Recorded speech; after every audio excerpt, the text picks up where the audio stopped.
Hello everyone, this is Shannon from That's So Po, and today I'm doing week 11 of my 2021 reads. This week I read a lot of new and new-ish releases, some of which I loved, some which I liked, and some which I DNF'd. I will have timestamps and content warnings in the description box below.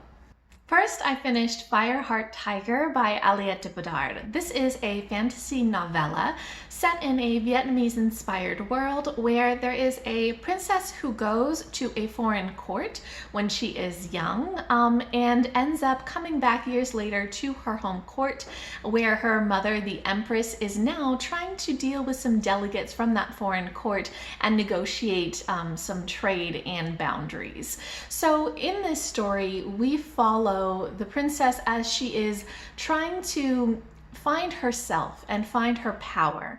A lot of the things that are involved in here include political maneuverings and include very complicated relationships between mothers and daughters. There's also a fire demon that is very interesting. Fire is definitely involved in this. The foreign court had a house burned down as well.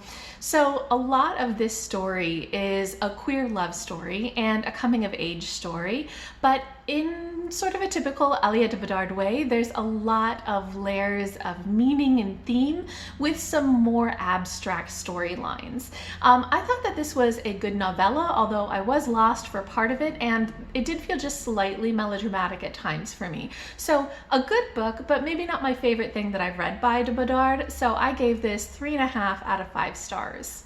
Next, I read Act Your Age, Eve Brown by Talia Hibbert, which is the third book in the Brown Sisters trilogy. I do have standalone reviews for the first two in the series, Get a Life Chloe Brown and Take a Hint Dani Brown. I will link both of those reviews below. And I will have a review for Eve Brown coming out later this week because I adored it and I needed to talk about how great it was.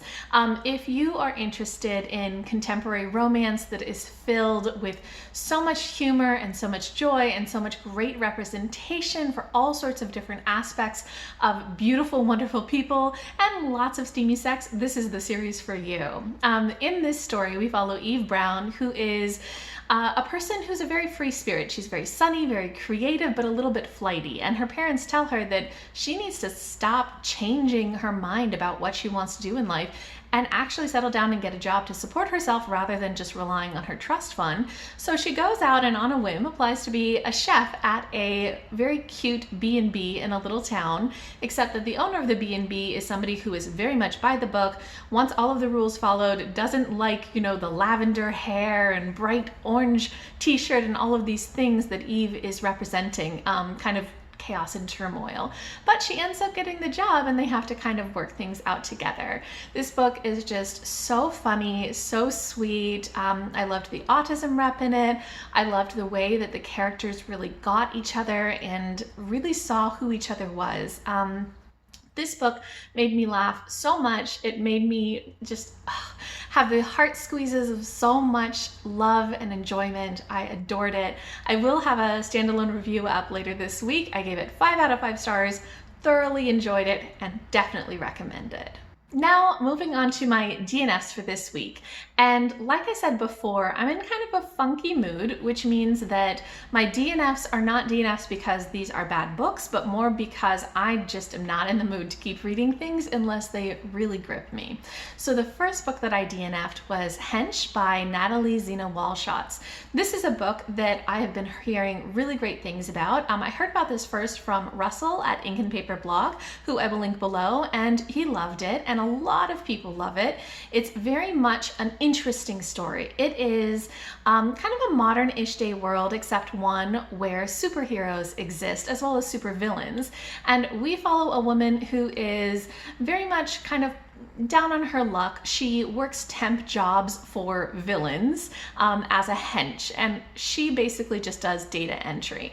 Except that one day she kind of gets caught up in an event where a superhero comes and does a lot of damage. She ends up very much injured and in the hospital, and afterwards starts doing a blog talking about the data and analyzing all of the harm that superheroes do in their attempts to save things.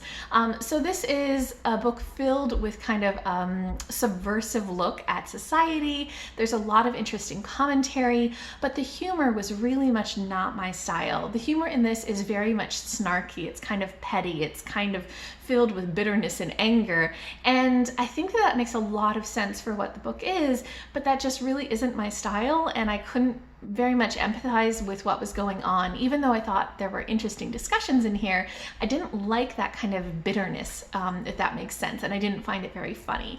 So even though it was a fine book, I just decided at 30% that it wasn't really engaging for me, and I DNF'd it. The other book that I finished this week was another book that I think really is a good book for many readers. It just wasn't working for me, and that is Big Bad Wolf by Suleikha Snyder. This is a book that I heard about from Kazen and Always Doing, who has a review for it. I will link her channel and her review below. I think that really this book will work for so many people, just wasn't quite so much my style.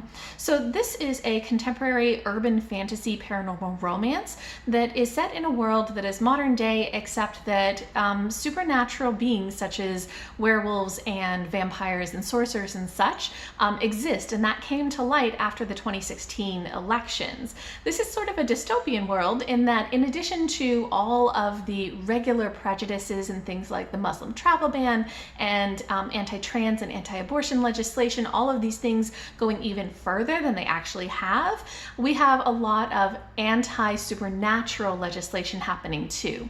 So this is a very dystopian world. It's got a very gritty feel. We also have a lot of mafia in this, including things like human trafficking and all sorts of stuff. It's a very gritty feel.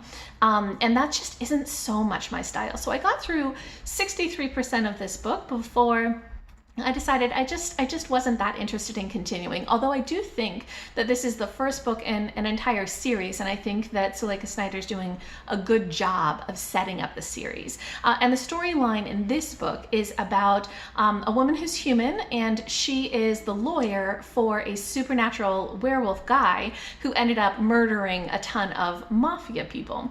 And so he's kind of the big bad wolf. He's the bad guy. He's in jail, and she ends up kind of connecting with him when she's his lawyer.